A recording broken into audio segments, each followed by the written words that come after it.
Well, yesterday was a complete full day. About 9:30, I hear Miss Sunday let out a holler, which is not unusual. She's pretty vocal, but we also knew she was getting very close to delivering. And I said, Lord, Sunday, can you just wait till tomorrow? We are so tired from doing all the dispatching the rabbits and putting up all the meat. I said, you watch. She's probably going to have them babies tonight. Sure enough, I come out here and look, and there was this cute little adorable tri-colored miniature Nubian little doe. Looks nothing like her mother except for her ears. She is precious. She is the sweetest little girl. And to my surprise, this is the first little miniature Nubian that had wattles. So I said, that's interesting, because none of my Nubians ever had wattles. But she does, and I researched it, and it's not uncommon at all. So, there you go. We learn something new every day. Either way, she is absolutely adorable. As soon as she was born, I picked her up and dried her off. We thought Sunday was having another one, but it doesn't appear that she was going to have another one. So I was loving on it. This little girl went to sucking on my ear, sucking on my chin, sucking on my face. But of course Sunday wasn't really had too much to do with her until the afterbirth passed, and plus it was her first time. She herself was born 2 years ago on Palm Sunday, and then this baby was born on Sunday. And we're pretty sure it's about the same date. It just wasn't a Palm Sunday until like next week or something like that. I didn't look at the calendar yet. But anyway, very cool. Sunday had her first baby on Sunday.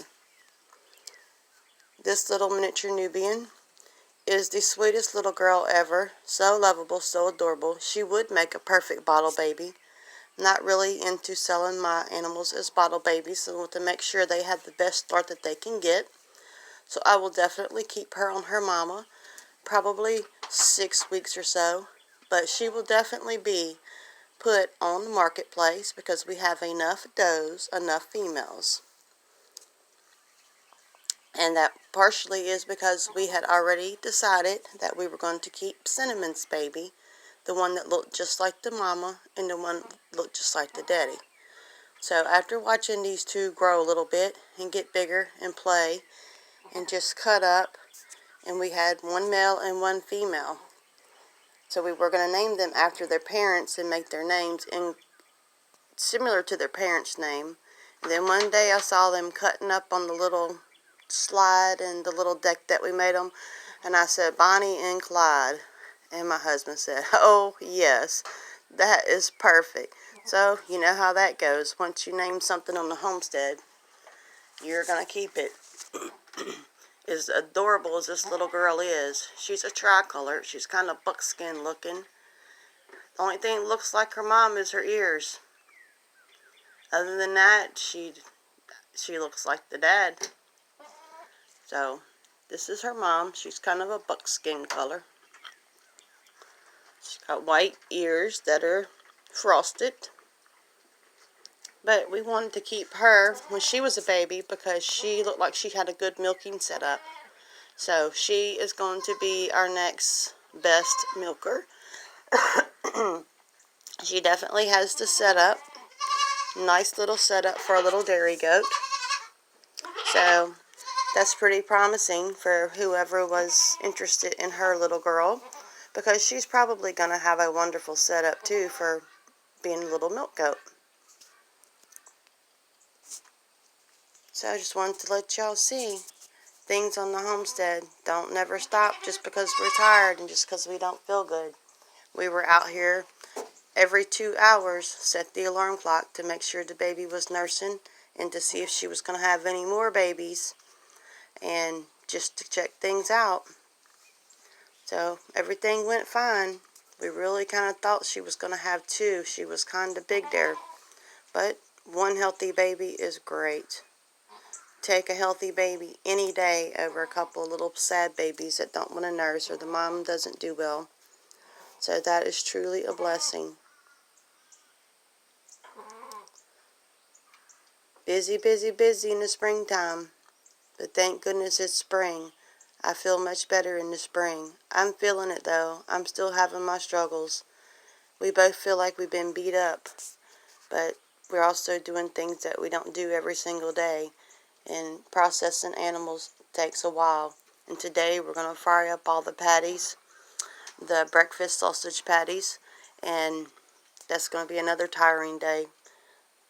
We have a lot of sausage to put up, and we're going to can 90% of it. Yes, put it in jars and pressure can it so that we have shelf-stable food.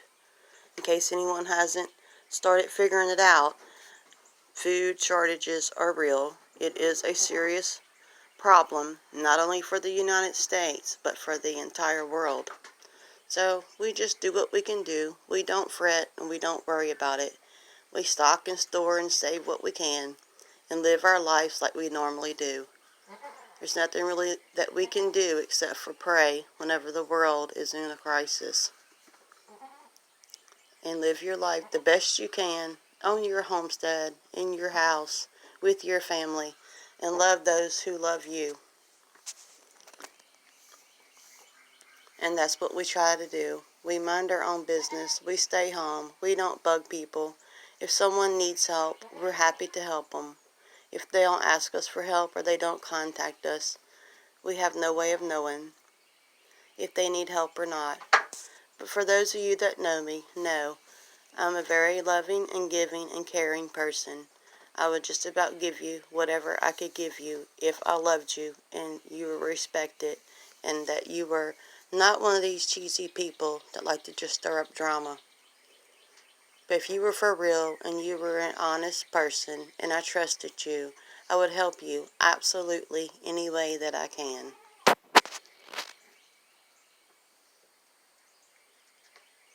And no, I wouldn't help you with money because that's not a possibility. But if your children were starving and they needed shoes or something like that, I would most definitely help you if you honestly needed help. And I think all of you probably know that by now. And also my approach in life is different than most people's. It's very frugal. And that may not work for you because it is work. And it is hard work sometimes. But that's what works for me. And I enjoy it. And that's become what I've gotten used to in my life. I'll never be rich. I'll never have tons of money. And you know, even if I did, I would never still be rich. It'd only be for a few days. I would probably give it to everyone that I know right off the bat and help them. Or I would help as many children as I could help. My father once said, "Oh, it wouldn't do you no good to buy a lottery ticket and win the lottery because you'd probably build a 5-story mansion and have about 500 foster kids or homeless children," which is a good thing. He wasn't knocking it. He just said, I could see you being that kind of person.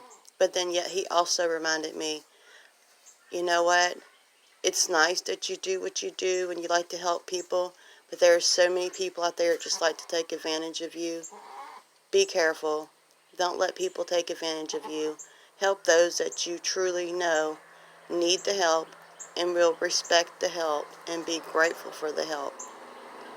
Because people will just take advantage of you and take everything you have, push you under the water, climb up on top of your back just to save their self. And I thought about that and I'm like, well, I'm a very strong and outgoing person. I would never let somebody do that.